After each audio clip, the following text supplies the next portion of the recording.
Davide, poslední domácí zápas této sezóny, výhra 5-0, tak souhlasíš, že ta rozlučka nemohla být lepší?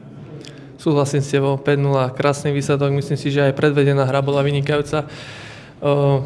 Pevne dúfam, že sa to ľúbilo aj divákom, že sa aj bavili tým futbalom a dneska sme to robili aj pre nich, takže dúfam, že sú spokojní.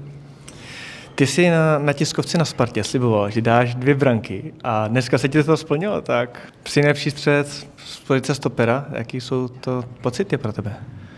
Presne tak. Minulý týždeň som to vravil, že mám 2 zápasy na to, aby som mal 2 góly a dneska som ich dal, takže som veľmi šťastný, že sa mi to podarilo. Je to taký historický milník. Som fakt šťastný. Nemám ani slov, nemám čo k tomu povedať. Nie len pre mňa je to veľký milník, ale aj pre moju rodinu, ktorí pre mňa robia aj nemožné, takže ja im veľmi pekne chcem touto cestou poďakovať, lebo je to aj ich príčina veľká, že som to dneska dosiahol.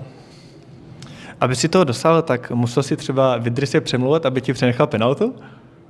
Nie. Vydrys tam držal tú loptu možno schválne, aby troška možno pomýlil Jablonečakov, ale kúkol na mňa, murkol a ja som presne vedel, že pôjdem to ja kopnúť.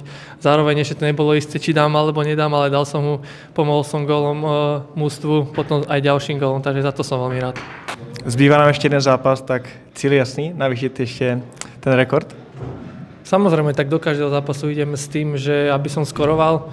Keď sa mi to nepodarí, tak už nič nedieje, takže už som to prekonal, ale samozrejme my ideme na Slaviu vyhrať, takže prvoradný nielen pre mňa, ale pre ostatných je ten tímový úspech, takže ideme si to rozdať Slaviou. Škoda, že tam nebudú diváci, ale tak to už nič s tým nenarobíme, takže ideme sa o týždeň pobiť posledný zápas so Slaviou a dúfam, že vyhráme.